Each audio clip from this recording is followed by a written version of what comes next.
Hello, my dear students.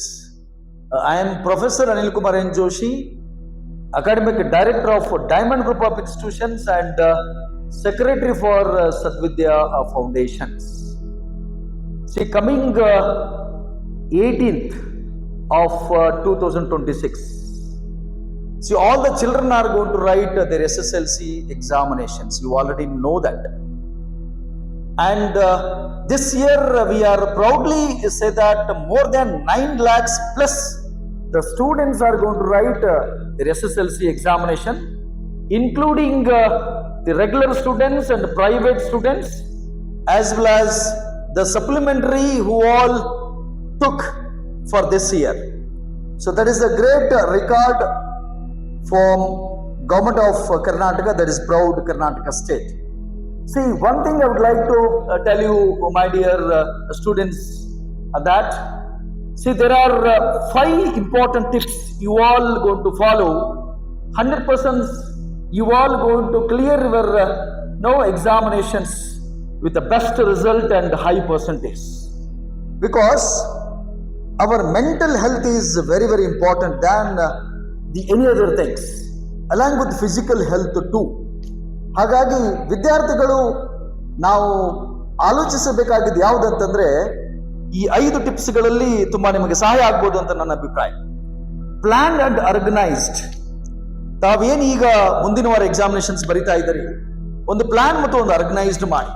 Plan ಯಾವುದು ಮಾಡಬೇಕು, ಹೇಗೆ ಮಾಡಬೇಕು, ನಾನು ಎಷ್ಟು ಓದಿದ್ದೇನೆ, how I had studied my previous week or I think last month, ಮತ್ತು ಯಾವುದನ್ನ ಓದ್ಕೊಂಡ್ರೆ ಹೇಗೆ ನಮಗೆ ಬೆನಿಫಿಟ್ ಆಗುತ್ತೆ, 2. ಇನ್ನು 3ನೇದು ಯಾವುದಂತಂದ್ರೆ ಈ ಅಧ್ಯಯನ ಮಾಡುವಂತಹ ಸಮಯದಲ್ಲಿ ಒಂದು ಬೆಸ್ಟ್ ಸಿಸ್ಟಮೆಟಿಕ್ ಪ್ಲಾನ್ಸ್ ಅನ್ನು ಮಾಡಿ. ಎಷ್ಟು ಗಂಟೆಯಿಂದ ಎಷ್ಟು ಗಂಟೆ ಓದಿದ್ರೆ ನಮಗೆ ಅನುಕೂಲ ಆಗುತ್ತೆ, ಮತ್ತು ಯಾವಾಗ ನಾವು ನಿದ್ರೆಯನ್ನು ಮಾಡಬೇಕು, ಯಾವ್ಯಾವ ರೀತಿಯ ಆಹಾರವನ್ನು ಸೇವಿಸಬೇಕು, ಇಂಥದ್ದನ್ನ ಒಂದು ಪ್ಲಾನ್ಸ್ ಮತ್ತು ಆರ್ಗನೈಸ್ಡ್ ಅನ್ನುವಂಥದ್ದನ್ನ ತಾವೆಲ್ಲರೂ ಕೂಡ ಮಾಡಬೇಕಾಗುತ್ತೆ. ಇನ್ನು 2ನೇದ್ದು ಯಾವುದಂತಂದ್ರೆ ನೀವು ಈ ಎಕ್ಸಾಮಿನೇಷನ್ಸ್ ಬರೆಯುವಂತಹ ಸಮಯದಲ್ಲಿ ಒಂದು ಪ್ರಾಪರ್ ಟೈಮ್ ಟೇಬಲ್, ಅಂದ್ರೆ ವಿಶೇಷವಾಗಿರುವಂತಹ ಟೈಮ್ ಟೇಬಲ್ ಅನ್ನ ಮಾಡಿ. ಅಂದ್ರೆ ಎಲ್ಲ ಬುಕ್ಸ್ ಗಳನ್ನ ಇಟ್ಕೊಂಡು ಮತ್ತು ಎಲ್ಲ ದೊಡ್ಡ ಟೈಮ್ ಟೇಬಲ್ಸ್ ಗಳನ್ನ ಇಟ್ಕೊಂಡು ಓದಿದ್ರೆ ಅದು ಬಹಳ ಕಷ್ಟ ಆಗುತ್ತೆ.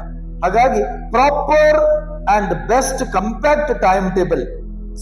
9 ರಿಂದ 10 ಗಂಟೆ ಹಿಸ್ಟ್ರಿ, 10 ಗಂಟೆಯಿಂದ 11 ಗಂಟೆ ಇಂಗ್ಲಿಷ್, ಮಧ್ಯದಲ್ಲಿ ಒಂದು 15 ನಿಮಿಷ ಬ್ರೇಕು. ಹೀಗೆ ಈ ತರದ ಒಂದು ಪ್ಲಾನ್ಸ್ ಅನ್ನ ಮಾಡಿ ಇಟ್ಕೊಂಡಿದ್ದಾದ್ರೆ ಇದು ನಿಮಗೆ ತುಂಬಾ ಹೆಲ್ಪ್ ಆಗುತ್ತೆ. ಹಾಗಾಗಿ ಎಲ್ಲವೂ ಓದ್ತೀನಿ, ಎಲ್ಲವೂ ಸ್ಟಡಿ ಮಾಡ್ತೀನಿ ಅಂತ ಕೂತ್ಕೊಂಡ್ರೆ ಅದು ಕಷ್ಟ ಸಾಧ್ಯ ಆದೀತು ಅನ್ನುವಂಥದ್ದು ನನ್ನ ಅಭಿಪ್ರಾಯ. ಇನ್ನು 3ನೇದು ಅಂತಂದ್ರೆ ಇದು ಸಮ್ಮರ್ ಟೈಮ್ ಅಲ್ಲಿ ಎಕ್ಸಾಮಿನೇಷನ್ಸ್ ಬರೆಯುವುದರಿಂದ ತಾವೆಲ್ಲರೂ ಕೂಡ ಬಿ ಹೈಡ್ರೇಟೆಡ್, ಅಂದ್ರೆ ಬಹಳ ಆರೋಗ್ಯವಾಗಿರುವಂತದ್ದು ಕೂಡ ಬಹಳ ಮುಖ್ಯ ಆಗಿದೆ. ಅಂದ್ರೆ drink much more water and also eat healthy food.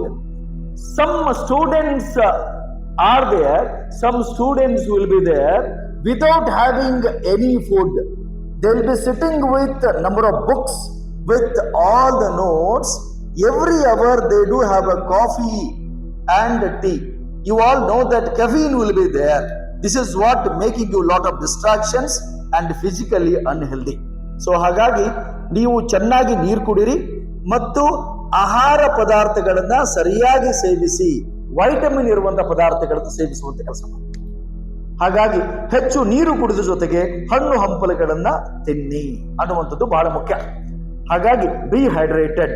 ಇನ್ನು 3ನೇದ್ದು ಯಾವುದಂತಂದ್ರೆ ನಾವು ಈ ಪರೀಕ್ಷೆ ಬರೆಯುವಂತ ಸಮಯದಲ್ಲಿ ಬಹಳಷ್ಟು ವಿದ್ಯಾರ್ಥಿಗಳಿಗೆ ಎಂಗ್ಸೈಟಿ ಮತ್ತು ಡಿಪ್ರೆಷನ್ಸ್ ಮತ್ತು ಅವರಿಗೆ ಭಯ, ಫಿಯರ್, ಈ ತರದ ಭಾವನೆಗಳು ಮತ್ತು ಈ ಆಂತರಿಕ ತುಮಲಗಳ ಜೊತೆಗೆ ಅನೇಕ ಸಮಸ್ಯೆಗಳನ್ನ ಕ್ರಿಯೇಟ್ ಮಾಡುತ್ತೆ. ಹಾಗಾಗಿ share your feelings to someone who all wishing you and thinking about your growth. ಅದು ತಂದೆ ಆಗಿರ್ಬೋದು, ತಾಯಿ ಆಗಿರ್ಬೋದು, ಅಥವಾ ನಿಮ್ಮ ಕ್ಲೋಸ್ ಡಿಯರೆಸ್ಟ್ ಫ್ರೆಂಡ್ಸ್ ಆಗಿರ್ಬೋದು, ವೆಲ್ ವಿಶರ್ ಆಗಿರ್ಬೋದು, ಅವರಿಗೆ ನಿಮಗೆ ಏನು ಆಗ್ತಿದೆ ಅನ್ನುವಂಥದ್ದನ್ನ ತಾವು ಅದನ್ನ ಹೇಳಿ. ನಾನು ಗಮನಿಸಿದ್ದೇನೆ ಆಸ್ ಅ ಸೈಕಾಲಜಿಸ್ಟ್ ಆಗಿ, ಬಹಳಷ್ಟು ವಿದ್ಯಾರ್ಥಿಗಳು ಎಕ್ಸಾಮಿನೇಷನ್ಸ್ ಬರೆಯುವಾಗ ಇದ್ದಕ್ಕಿದ್ದ ಹಾಗೆ ಶೆಕೆ ಬರುತ್ತೆ, ಕೈಯೆಲ್ಲ ಬೆವತಿಟ್ಕೊಂಡು ಹೋಗುತ್ತೆ ಮತ್ತು ಬಾಡಿ ಶೇಕ್ ಆದಂಗೆ ಆಗುತ್ತೆ ಮತ್ತು ಒಳಗಡೆ ಆತಂಕದ ವಾತಾವರಣ ತುಂಬಾ ಸೃಷ್ಟಿ ಆಗುತ್ತೆ. ಸೊ ಇಂಥದ್ರಿಂದ ದೂರ ಇರಬೇಕು ಅಂತಂದ್ರೆ ನಿಮ್ಮ ಮನದಾಳದ ಅನೇಕ ಸಮಸ್ಯೆಗಳನ್ನ, ತುಮುಲುಗಳನ್ನ ಮತ್ತು ನಿಮ್ಮಲ್ಲಿ ಉತ್ಪತ್ತಿಯಾಗುವಂತ ನಕಾರಾತ್ಮಕ ಆಲೋಚನೆಗಳನ್ನ ತಾವೇನ್ ಮಾಡ್ಬೇಕು, ಪ್ರೀತಿಯ ಮತ್ತು ವಿಶ್ವಾಸದಿಂದ ಇರುವಂತ ವ್ಯಕ್ತಿಗಳ ಜೊತೆಗೆ ನನಗೆ ಹಿಂಗಾಗ್ತಿದೆ ಅನ್ನುವಂಥದ್ದನ್ನು ಹೇಳ್ಕೊಳ್ಳಿ. ಅದು ನಿಮಗೆ ತುಂಬಾ ಹೆಲ್ಪ್ ಮಾಡುತ್ತೆ. ಮತ್ತು mind tonic, one more thing I would like to tell you my dear students, that these are the mental stability and the mental power that we will not get from any shops or any markets. ಇದಕ್ಕೆ medicines ಇಲ್ಲ. ನಿಮ್ಮ ಮನಸ್ಸಲ್ಲಿ ನೀವೇನ್ ಮಾಡಬೇಕಾಗಿದೆ, ಹೊಸ ರೀತಿಯ ಸಕಾರಾತ್ಮಕ ಆಲೋಚನೆಗಳನ್ನು ಮಾಡಿ ನಾವು ಹೊಸ ರೀತಿಯ ಚೈತನ್ಯವನ್ನು ಬೆಳೆಸ್ಕೊಳ್ಳೋದು ಕೂಡ ಬಹಳ ಮುಖ್ಯವಾಗಿದೆ ಅನ್ನುವಂಥದ್ದು ಕೂಡ ನನ್ನ ಭಾವನೆ. ಇನ್ನೊಂದು ಏನಂತಂದ್ರೆ, ಬಹಳ ಮುಖ್ಯವಾಗಿರ್ತಕ್ಕಂಥ ಟಿಪ್ಸ್ ಯಾವುದಂತಂದ್ರೆ, ಬಿಲೀವ್ ಯುವರ್ ಸೆಲ್ಫ್. ಪರೀಕ್ಷೆಗಳನ್ನು ಬರೆಯುವಂತ ಸಮಯದಲ್ಲಿ ನಿಮ್ಮ ಬಗ್ಗೆ ನಿಮಗೆ ಅಪಾರವಾಗಿರ್ತಕ್ಕಂಥ ನಂಬಿಕೆ ಇರಲಿ. ನಾನು ಚೆನ್ನಾಗಿ ಓದಿದ್ದೇನೆ, ನನ್ನ ಗುರುಗಳು ಮತ್ತು ನನ್ನ ಅಧ್ಯಾಪಕರು ಚೆನ್ನಾಗಿ ಪಾಠವನ್ನು ಮಾಡಿದ್ದಾರೆ, ನನ್ನ ತಂದೆ ತಾಯಿಗಳು ಭರವಸೆ ಇಟ್ಟು ನನ್ನನ್ನು ಓದಿಸಿ ನನ್ನ ಬಗ್ಗೆ ಅಪಾರವಾಗಿರ್ತಕ್ಕಂಥ ಪ್ರೀತಿ ವಿಶ್ವಾಸ ಇಟ್ಟುಕೊಂಡಿದ್ದಾರೆ, ನಾನು ಅವ್ರಿಗೇನಾದ್ರೂ ಹೊಸದೊಂದು ತಂದು ಕೊಡಬೇಕು, ಈ ರಾಜ್ಯಕ್ಕೆ, ಈ ದೇಶಕ್ಕೆ ಮತ್ತು ಈ ಸಾಮಾಜಿಕ ಕುಟುಂಬಕ್ಕೆ ಒಳ್ಳೆ ಹೆಸರನ್ನು ಕೊಡಬೇಕು ಅನ್ನುವಂತ ಒಂದು ಅಚಲವಾಗಿರ್ತಕ್ಕಂಥ ಶ್ರದ್ಧೆ ಮತ್ತು ವಿಶ್ವಾಸ, ಅಭಿಪ್ರಾಯಗಳು ನಿಮ್ಮ ಮನಸ್ಸಿಂದ ಹೊರಗೆ ಹೋಗದೇ ಇರಲಿ. ಇದು ಯಾವತ್ತೂ ಕೂಡ ನಿಮ್ಮಲ್ಲಿ ಇರಲಿ. ಹಾಗಾಗಿ ಬಿಲೀವ್ ಯುವರ್ ಸೆಲ್ಫ್ ಅನ್ನುವಂಥದ್ದು ಕೂಡ ಬಹಳ ಮುಖ್ಯವಾಗಿರ್ತಕ್ಕಂಥ ಸಂಗತಿ. ಹಾಗಾಗಿ ಈ ಪರೀಕ್ಷಾ ಸಮಯ ತಾವು ಇನ್ನೊಂದು ಮುಂದಿನ ವಾರ ಪರೀಕ್ಷೆಗಳನ್ನು ಬರೀತೀರಿ, ಬಹಳ ವಿಶ್ವಾಸನಿರುವಂಥದ್ದು ಪ್ರಯತ್ನ ಮಾಡಿ ಮತ್ತು ನಕಾರಾತ್ಮಕ ಆಲೋಚನೆಗಳಿಂದ, ಅವಿಶ್ವಾಸದ ಭಾವಗಳಿಂದ ಬಹುದೂರ ಇರುವಂತ ಪ್ರಯತ್ನ ಮಾಡಿ. ಮತ್ತು one more important tips which is I would like to tell you my dear students, do not do that last minute cramming. Last minute cramming ಇರುತ್ತಲ್ಲ, ಗಡ್ಡಕ್ಕೆ ಬೆಂಕಿ ಹತ್ತಿದಾಗ ಗುಡ್ಡ ತೋಡಿ ನೀರು ಬರೆಸಿ ನೀರನ್ನ ತಂದು ಈ ಗಡ್ಡಕ್ಕೆ ನೀರು ಹೊಡ್ಕೊಂಡು ಆರಿಸ್ಕೊಳ್ಳೋದಿದೆಯಲ್ಲ, ಅದು ಕಷ್ಟ ಸಾಧ್ಯ. ಲಾಸ್ಟ್ ಮಿನಿಟ್ ಕ್ರಾಮಿಂಗ್ ಅನ್ನುವಂಥದ್ರಲ್ಲಿ ತಾವು ಬೀಳಬೇಡಿ. ಹಾಗಾಗಿ ಕೊನೆ ಮೊಮೆಂಟ್ಗೆ ಓದ್ಕೊಳ್ಳೋದು, ಎಲ್ಲವನ್ನೂ ಓದಿ ಮುಗಿಸುವುದು, ನಿದ್ದೆಗೊಡೋದು, ಆರೋಗ್ಯ ಹಾಳು ಮಾಡ್ಕೊಳ್ಳೋದು, ಅನೇಕ ಮಾನಸಿಕ ಸಮಸ್ಯೆಗಳನ್ನು ತಂದುಕೊಳ್ಳೋದು, ಇದು ಪರೀಕ್ಷಾ ದೃಷ್ಟಿಯಿಂದ ತುಂಬಾ ದೊಡ್ಡ ಸಮಸ್ಯೆ ಆಗುತ್ತೆ ಮತ್ತು ತಪ್ಪಾಗುತ್ತೆ.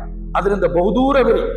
ಮತ್ತು ಇನ್ನೊಂದು ಬಹುಮುಖ್ಯವಾಗಿರತಕ್ಕಂಥ ಟಿಪ್ಸ್ ಯಾವುದಂತಂದ್ರೆ, ಲಾಸ್ಟ್ ಮಿನಿಟ್ ಎಕ್ಸಾಮಿನೇಷನ್ಸ್ ಇರುವಾಗ ಪರೀಕ್ಷೆ ಬರೀತಾ ಇರ್ತೀರಿ, ಅಲ್ಲಿ ಇನ್ನು 10 ನಿಮಿಷಕ್ಕೆ ಒಳಗೆ ಹೋಗ್ಬೇಕು, ಎಲ್ಲರೂ ಗುಂಡಕ್ಕೆ ನಿಂತ್ಕೊಂಡು ಡಿಸ್ಕಷನ್ಸ್ ಮಾಡ್ತೀವಿ. ನಾನು ಅದನ್ನು ಓದಿದ್ದೀನಿ, ಇದನ್ನು ಓದಿದ್ದೀನಿ, ಅದನ್ನು ಮಾಡಿದ್ದೀನಿ. ಇದೆಲ್ಲ ಮಾಡೋದ್ರಿಂದ ಸಮಸ್ಯೆಗಳಾಗುತ್ತೆ. ಒಬ್ಬ ವ್ಯಕ್ತಿ ಚೆನ್ನಾಗಿ ಓದ್ಕೊಂಡಿರ್ತಾನೆ, ಆತ ತಾನು ಓದಿದ್ದಾನೆ ಹೇಳ್ತಾನೆ, ನಿಮಗೆ ಆತಂಕ ಮತ್ತು ಎಂಗ್ಸೈಟಿ ಏನು ಸೃಷ್ಟಿ ಆಗುತ್ತೆ. ಓ, ನಾನು ಇದನ್ನು ಓದೇ ಇಲ್ವಲ್ಲೋ, ನಾ ಇದನ್ನು ಸ್ಟಡಿ ಮಾಡಿಲ್ಲ, I have not studied, I do not know that.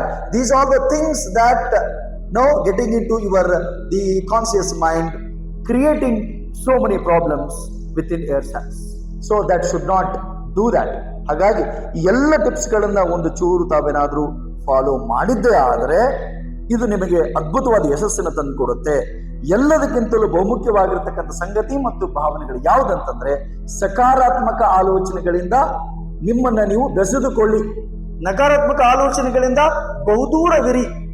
ತಂದೆ ತಾಯಿಯ ಆಶೀರ್ವಾದ ಮತ್ತು ಗುರುಗಳ ಪಾಠ ಪ್ರವಚನಗಳು ಮತ್ತು ಅವರ ವೆಲ್ ವಿಶಿಂಗ್ ಮತ್ತು ಅವರ ಆಶೀರ್ವಾದ ನಿಮ್ಮನ್ನು ನೀವು ನಂಬುವುದರ ಜೊತೆಗೆ ಈ ಪರೀಕ್ಷೆಗಳನ್ನ ಯಾರು ಬರೀತೀರಿ ಅವರು ಯಶಸ್ಸಿನ ಮೆಟ್ಟಲನ್ನ ಬಹಳ ಗಟ್ಟಿಯಾಗಿ ಸದೃಢವಾಗಿ ಹತ್ತಿರ ಅನ್ನುವಂಥ ನಂಬಿಕೆ ನನ್ನ ಬಗ್ಗೆ ಇದೆ. All the best for your SSLC examination. Do well. God bless you. Thank you so much.